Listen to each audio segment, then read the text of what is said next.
কোটি টাকার ঋণ মুহূর্তেই মিটে যাবে ইনশাআল্লাহ। নামাজের পরে 41 বার পড়বেন। যে কোনো নামাজের, আপনি ফজরে পড়তে পারলেন না, জোহরের নামাজের পরে পড়বেন। জোহরে পারলেন না, আসরের নামাজের পরে পড়বেন। আসরে পারলেন না, মাগরিবের নামাজের পরে পড়বেন। মাগরিবে পারলেন না, এশার সালাতের পরে আপনি পড়বেন। যদি আপনি পড়তে পারেন 41 বার, আর মনের ভেতরে যদি আপনার সঠিক তামান্না এবং বিশ্বাস যদি থাকে, কোটি কোটি টাকার যদি আপনি ঋণের মধ্যে থাকেন, ইনশাআল্লাহ আল্লাহ পাক আপনাকে পরিত্রাণ দিবে।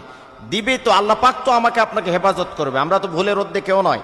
আমাদের চলাফেরা, ওঠা বসা, ব্যবসা বিজনেস করতে গিয়ে অনেক সময় আমরা ভুল করে ফেলি, আমাদের আইডিয়ার বাইরে চলে যায়। আমরা মনে করি ব্যবসা ক্ষেত্রে যদি এত টাকা ইনভেস্ট করি তাহলে মনে হয় যে আমি লাভবান হতে পারবো, কিন্তু আপনার আয়ত্তের চাইতে আপনি লক্ষ লক্ষ টাকা, কোটি কোটি টাকা সেখানে ইনভেস্ট করলেন, এবং বেশি টাকা আপনি সেখানে ইনভেস্ট করার কারণে কোনো কারণে আপনার ব্যবসায় লস হলো, আপনি সেখানে পারলেন না। তো এই ধরনের ভুল ত্রুটি আমাদের হবেই। আমরা মানুষ, আমাদের কাছে তো আর ওহি আসে না, আমরা নিজে নিজে ব্রেন খাটিয়ে চলতে হয়। তো সেই জায়গা থেকে যদি আল্লাহর কাছে আপনি সেইভাবে যদি পরিত্রাণ চান আর ঋণ থেকে মুক্তি চান, তাহলে অবশ্যই অবশ্যই আল্লাহ পাক আমাকে আপনাকে হেফাজত করবেন, প্রোটেক্ট করবেন, এবং সেই ঋণ থেকে আমাদেরকে উদ্ধার করবেন। কারণ মালিক কখনো ফিরিয়ে দেবে না। মানুষের কাছে যান, বিরক্তি হতে পারে, মানুষের কাছে যান, আপনাকে ধমক দিতে পারে, কিন্তু আল্লাহ রাব্বুল আলামিন আমাকে আপনাকে অবশ্যই অবশ্যই এখান থেকে উদ্ধার করবে। আমি যে নিয়মে বলবো, এই নিয়মে যদি আপনি আমল করেন, ইনশাআল্লাহ কোটি টাকার ঋণের মধ্যে জর্জরিত থাকলে, বিপদে থাকলে, মুসিবতে থাকলে, উৎকণ্ঠার মধ্যে থাকলে, পেরেশানির মধ্যে যদি আপনি থাকি, অবশ্যই আল্লাহ রাব্বুল আলামিন আমাদেরকে হেফাজত করবেনই। তবে আমলের মধ্যে ভুল করা যাবে না। খুব মনোযোগ দিয়ে শোনার চেষ্টা করুন। ঋণ এমন একটি জিনিস যে মানুষকে শান্তিতে থাকতে দেয় না, ডিপ্রেশনে ফেলে দেয়, খাবার রুচি নষ্ট করে ফেলে দেয়। আপনার সামনে হাজারো আইটেমের খাবার দাবার আছে, কিন্তু আপনাকে ভালো লাগবে না যদি ঋণের বোঝা আপনার মাথায় থাকে। এই জন্য খুব খেয়াল করে শোনার চেষ্টা করুন। ঋণ থাকলে মানুষের ঘুম কেড়ে নেয়, ঋণ থাকলে মানুষের শরীর নষ্ট হয়ে যায়, ঋণ থাকলে মানুষের চেহারার ভেতরে একটা কেমন জানি ছাপ তৈরি হয়ে যায়। এই জন্য আসুন, ঋণ খুব খারাপ জিনিস। এই আমল করার 1 সপ্তাহ পরেই ইনশাআল্লাহ 1 সপ্তাহের মধ্যে আপনি যথাযথ কাঙ্ক্ষিত ফলাফল পাবো। তবে ভুল করা যাবে না, খুব মনোযোগ দিয়ে শোনার চেষ্টা করবেন। ঋণ থেকে মুক্তির দোয়া।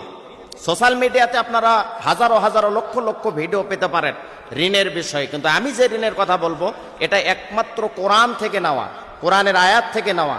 কোরআনী আমল কত পাওয়ারফুল আমল তাহলে হতে পারে, আপনি বিশ্বাস করেন, আপনি চিন্তা করেন যে আমলটা কত পাওয়ারফুল হতে পারে। আপনি যদি সুন্দর আপনি বিশ্বাস নিয়ে আমল করতে পারেন, ইনশাআল্লাহ ঋণের বোঝা থেকে আমরা অবশ্যই মুক্তি পাব। এটি সূরা, সরাসরি কোরআনুল কারীম থেকে এই আয়াতটি এসেছে যে ঋণ থাকলে চিন্তা, টেনশন, ডিপ্রেশন, উৎকণ্ঠা, মানুষ অসুস্থ হয়ে পড়ে।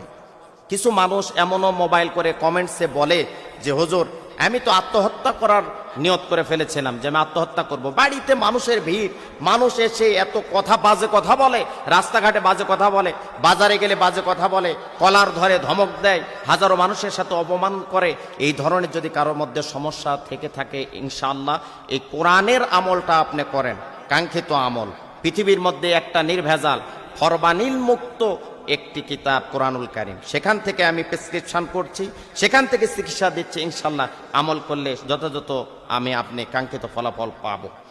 এশার নামাজের পরে করলে আমলটা বেশি ভালো হয়। যদি কোনো কারণে এশার নামাজের পরে না পারেন, তাহলে অবশ্যই আপনি অন্য নামাজের পরে করবেন। দোয়াটি হচ্ছে, এই আয়াতটি হচ্ছে, আল্লাহু নূরুস সামাওয়াতি ওয়াল আরদ, আল্লাহু নূরুস সামাওয়াতি ওয়াল আরদ।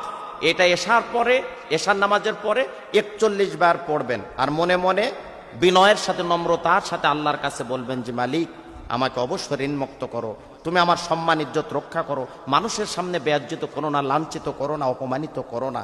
যদি কাঙ্ক্ষিতভাবে আপনি নত হয়ে নম্রভাবে আপনি বিনয়ের সাথে মালিককে মেসেজ দিতে পারেন, ইনশাআল্লাহ কোটি টাকার ঋণ থাকলেও মুহূর্তের মধ্যে আপনি ঋণ থেকে মুক্তি পাবেন।